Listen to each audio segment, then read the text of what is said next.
Pedro Infante no fue solo un actor, ni solo un cantante. Fue una imagen que México aprendió a repetir durante generaciones. Su rostro, su voz y sus personajes quedaron asociados a una idea concreta de mexicanidad. El hombre trabajador, romántico, alegre, vulnerable, orgulloso y cercano al pueblo. Esa imagen no desapareció con su muerte. Al contrario, se convirtió en un producto cultural que siguió circulando en cines, radios, televisiones, discos, homenajes y recuerdos familiares. Pedro Infante Cruz nació en 1917 en Mazatlán, Sinaloa, aunque creció en Guamúchil. Antes de ser una estrella nacional, trabajó como carpintero y mecánico, y desde joven se acercó a la música. Aprendió guitarra, cantó en grupos locales y buscó oportunidades en la radio. Su origen popular fue importante para su carrera porque no parecía una figura fabricada desde una élite. Su imagen transmitía cercanía. El público podía verlo como artista, pero también como vecino, hijo, hermano o enamorado. Su llegada al cine coincidió con la época de oro del cine mexicano, un momento en el que México producía películas que se veían en toda América Latina. La industria necesitaba rostros capaces de llenar salas, vender canciones y representar tipos populares reconocibles. Pedro Infante encajó en ese sistema con una naturalidad muy rentable. No solo actuaba, cantaba dentro de sus películas, grababa discos, aparecía en la radio y multiplicaba su presencia en varios mercados al mismo tiempo. Su ascenso no se explica por una sola película. Se construyó por acumulación. Participó en títulos como Nosotros los pobres, Ustedes los ricos, Pepe el Toro, Los Tres García, A Toda Máquina y Tizoc. En esas películas interpretó obreros, charros, mecánicos, hombres de barrio, enamorados y figuras sacrificadas. Sus personajes no eran ricos ni distantes, eran hombres del pueblo enfrentados al amor, la pobreza, la familia, la injusticia o el honor. Ahí está una de las claves de su marca. Pedro Infante no vendía perfección, vendía identificación emocional. En pantalla podía llorar, bromear, cantar, pelear o equivocarse sin dejar de parecer auténtico. Para muchas familias mexicanas, sus películas no eran solo entretenimiento, eran una forma de verse representadas con dignidad en una industria que convertía la vida cotidiana en relato nacional. La música reforzó todavía más esa conexión. Canciones como Amorcito Corazón, 100 años, Las Mañanitas, Carta a Eufemia o Nana Pancha siguieron sonando mucho después de su muerte. Su voz no era solo un elemento artístico, era parte de una memoria colectiva. En fiestas, radios, programas de televisión y reuniones familiares, Pedro Infante permanecía presente aunque ya no estuviera vivo. Su muerte en 1957, en un accidente aéreo en Mérida, lo convirtió en una figura detenida en el tiempo. Tenía 39 años. Murió joven, famoso y todavía activo. Esa combinación fue decisiva para la construcción del mito.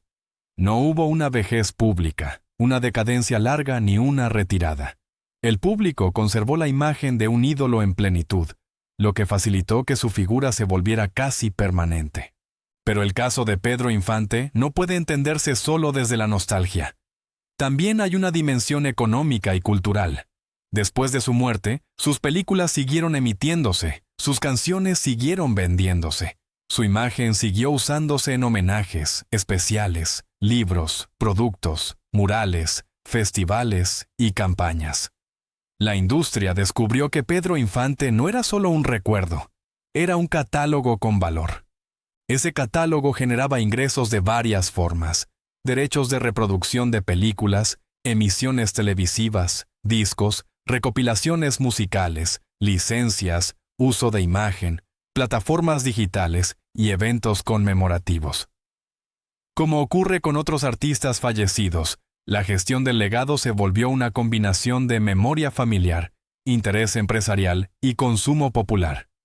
La diferencia es que Pedro Infante no necesitaba una campaña artificial para seguir presente. El público mexicano ya lo mantenía vivo. La familia también formó parte de esa continuidad. Sus descendientes, disputas, declaraciones y apariciones ayudaron a que su nombre siguiera dentro de la conversación pública.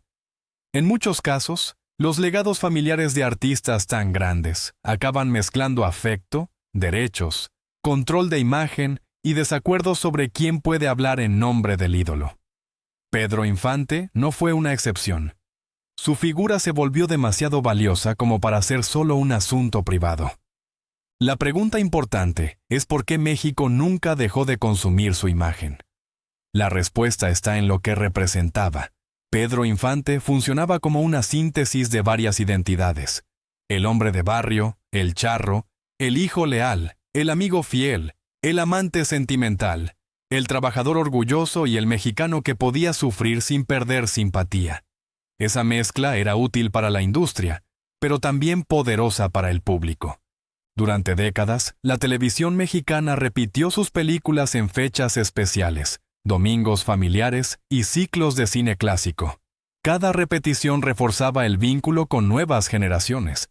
Personas que no habían nacido cuando murió aprendieron a reconocer su voz, su cara y sus frases. La repetición convirtió al artista en tradición. Y cuando una figura entra en la tradición, deja de depender solo de su carrera original. También ayudó que Pedro Infante encajara en una nostalgia cómoda para México. Sus películas mostraban pobreza, dolor y desigualdad, pero dentro de un marco emocional donde el amor, la familia y la dignidad seguían siendo centrales. Eso permitía recordar un país difícil, sin hacerlo completamente insoportable. El personaje sufría, pero el público encontraba consuelo en su humanidad. Al mismo tiempo, esa imagen puede ser discutida. Pedro Infante fue convertido en símbolo nacional, pero esa conversión simplificó al hombre real. Detrás del ídolo había una persona con contratos, relaciones complejas, trabajo constante, decisiones empresariales, fama intensa y una vida privada mucho menos ordenada que sus personajes. La marca Pedro Infante necesitaba una imagen clara. La realidad era más contradictoria. Ese contraste explica por qué su legado sigue funcionando.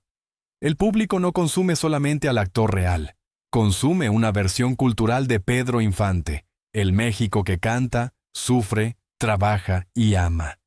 Esa versión es rentable porque no pertenece a una sola generación. Se hereda. Pedro Infante murió joven, pero su marca no murió. Se transformó en patrimonio emocional, en negocio cultural y en una presencia repetida dentro de la memoria mexicana. México nunca lo dejó morir porque su imagen servía para recordar una idea de país, de familia y de identidad popular. El hombre desapareció en 1957.